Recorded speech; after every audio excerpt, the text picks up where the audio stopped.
Yo, what's poppin' mga paps? Today ay meron akong isi-share sa inyo kung paano tayo mag-upload ng music sa Spotify. Well, hindi lang siya actually Spotify yung pwedeng ma-publish yung music mo. Marami siyang platform na magiging available online yung music na i-upload mo mga paps. So, ngayon, punta tayo sa site na tinutukoy ko. And ito yung site na wait lang mga paps, record muna natin. Okay. So ito mga paps yung site na tinutukoy ko. Ito yung DistroKid, no? Bigyan ko medyo mahaba yung video na ito mga paps, no? Pero subaybayan nyo lang para malaman nyo kung paano mag-upload ng music sa Spotify at sa iba't ibang music platform. So, ito mga paps, no? Dito mga paps, mag-sign in ka muna dito. Kung meron ka ng account, sign in ka na diretso. Kung wala pa, mag-sign up ka na lang. Well, actually, kaya nga tayo gumawa ng tutorial para wala ka pang account, no? Kung napunta ka sa video na to mga paps. And, syempre, mag-sign up ka. Ito yung blue mga paps, pipindutin nyo to. Sign up. Then, fill upan mo lang yung mga kailangan fill upan. Or, pwede ka naman mag-sign up with Google account mo na diretso para isahang login ka na lang. Katulad ng ginawa ko. So, since meron na akong account mga paps, diretso na tayo mag-sign in na tayo diretso mga paps. Paano nga ba yun?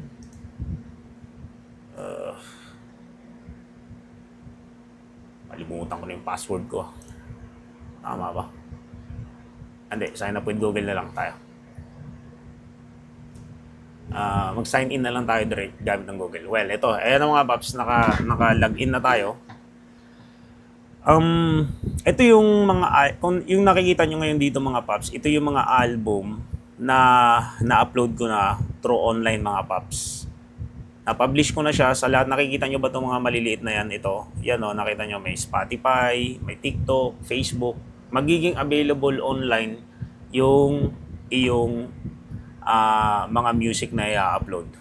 So, siguro sa next series ng video natin mga paps, tuturuan ko rin kayo paano maggawa ng music gamit ng AI. Actually mga paps, itong ituturo ko sa inyo paano mag-upload. Itong mga ina-upload ko rin ng mga music, lahat dito na album ay puro mga AI to mga paps. AI generated. And yes, kumikita na tayo mga paps. Kakasweldo ko lang kahapon. Kakakuha ko lang ng sweldo kahapon. Papasilip ko lang sa inyo ng konti para at least may ganado naman tayo ng konti. Ganado naman kayo ng konti. So, ayan yung kinita ko mga paps. $153. O, ayan. Silip lang. So, ayan. So, ito na nga. Paano tayo mag-upload, no? So, bago yun mga paps, no? Bago kayo makapunta dito sa ganito, kailangan nyo muna mag-sign up. Yung kanina na tinuro ko. Tapos, eto mga paps, kung gagamit ka ng link na ipoprovide ko, kasi ito may bayad. Ang bayad nito mga paps is may mga plan dito. Ito yung mga plan, no? Ito yung mga plan niya mga paps. Ayan. So, meron dito, annually itong mga paps binibill. So, yearly. Meron ditong plan na $25 $45,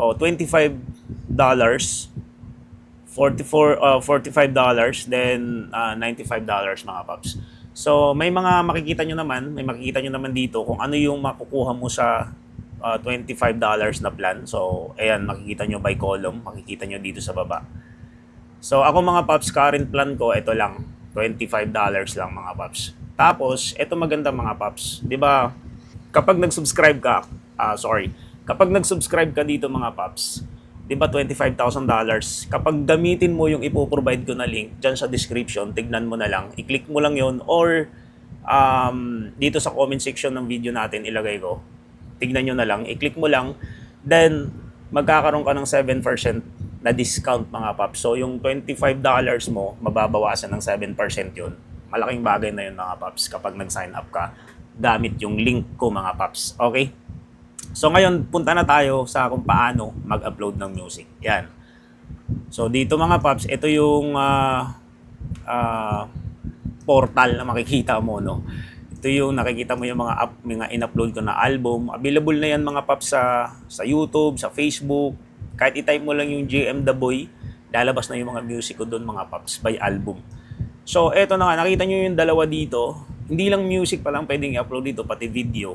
Ang kagandahan kasi dito mga paps, itong DistroKid, kapag nag-upload ka ng music dito, siya na yung magkakalat ng music mo sa different platforms. Tapos, siya na rin magkukolekta, mamomonetize yung mga kanta mo.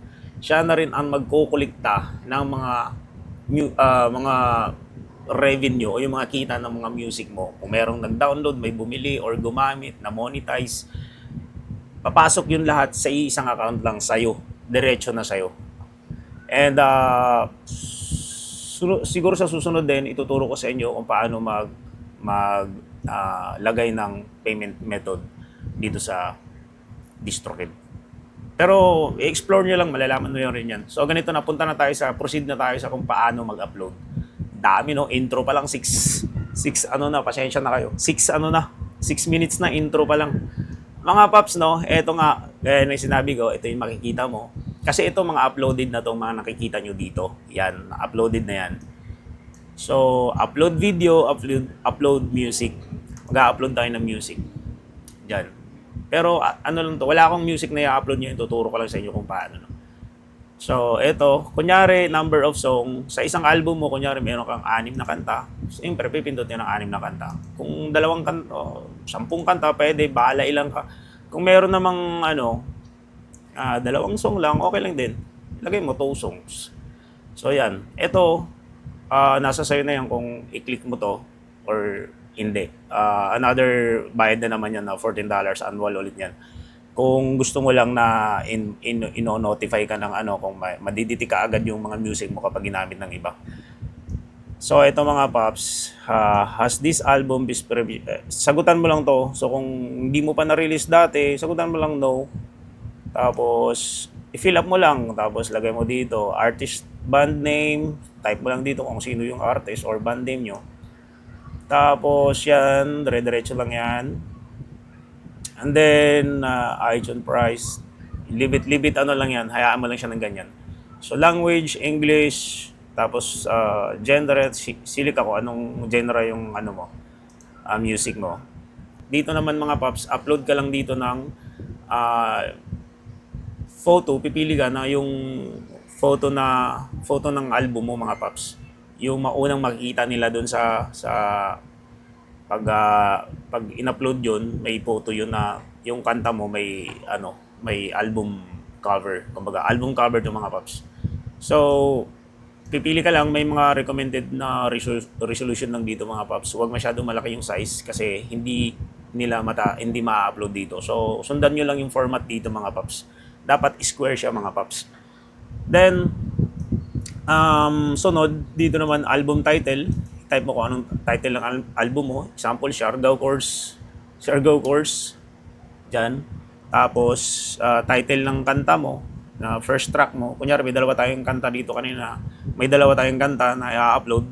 So, kunyari, ang title ng kanta mo naman, Siargao Vibes, ang music mo. Then, dito, next naman dito, leave it na lang, ganyan na lang, no. Hayaan mo lang yung ganyang click na yan sa taas mga no, don't show other artists in this song. Pilapan mo lang yan kung ano yung mo dyan. Then, dito mga paps, makikita mo na, select mo na yung song. So, kung saan mo sinave yung song mo, gano'n na yung mo, i-upload, kanyari ganyan. So, automatic yung mga paps, malalagay yun dito mga paps. Dapat, kung gusto mo ng magandang quality mga paps, pwede kang mag-upload ng MP3 or WAV, yung WAV na files. Mas maganda yung WAV yata na tunog. So meron naman dito, i-enhance din nila dito mga paps. Pwede naman, pero another bayad na naman ulit yun. So ganun siya mga paps, no? Then songwriter, type mo na lang dito. Fill upan nyo lang yung mga available na pwede nyo fill upan dito mga paps. Then second song na tayo. Ganun lang ulit yung gagawin nyo. Kung ano yung track na second song nyo na i-upload. Then, medyo mahaba to mga paps. Basta explore nyo lang. Malalaman nyo lang, madali lang naman mag-upload. Then second song, ganun lang ulit, select yung audio kung saan mo sinave. Then dito, sa baba, ganyan lang, fill upan nyo lang lahat yan. Then dito, click extras option, but maganda to. Ito yung sinasabi ko na pwede kang mag another buy ulit dito mga paps.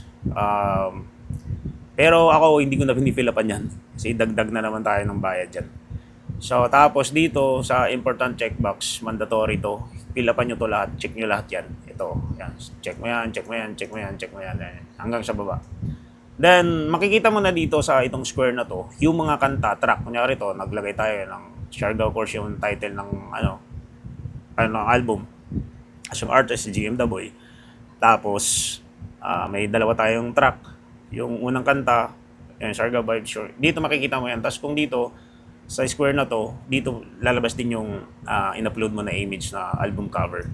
So pag meron ditong di ba may nakalagay sa baba looking good. So doon kung natingin mo na okay na lahat ng na-fill upan mo, continue mo na. So pag na-continue mo 'yung mga paps, automatic na 'yon, next na siya mga paps. Dire-diretso na 'yon, tapos maghintay ka na lang ng maghintay ka na lang ng mga ilang basta pag na-upload mo magiging ganito na siya. Magiging green. Dapat may magiging green dito, magdagdag dito na na album.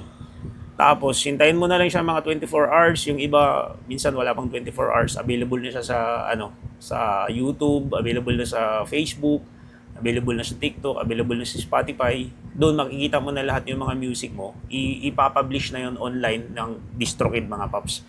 And yun na nga, huwag niyong kalimutan mga paps sa pinakaunang subscription nyo. Total, yearly lang naman, $25 lang.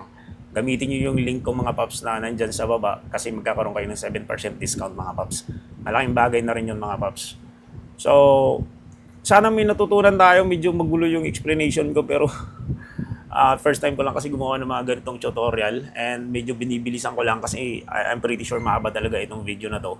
And yun lang mga paps, please subscribe naman tayo at maraming salamat. Subscribe kayo sa YouTube natin, libre lang naman ang subscribe dito.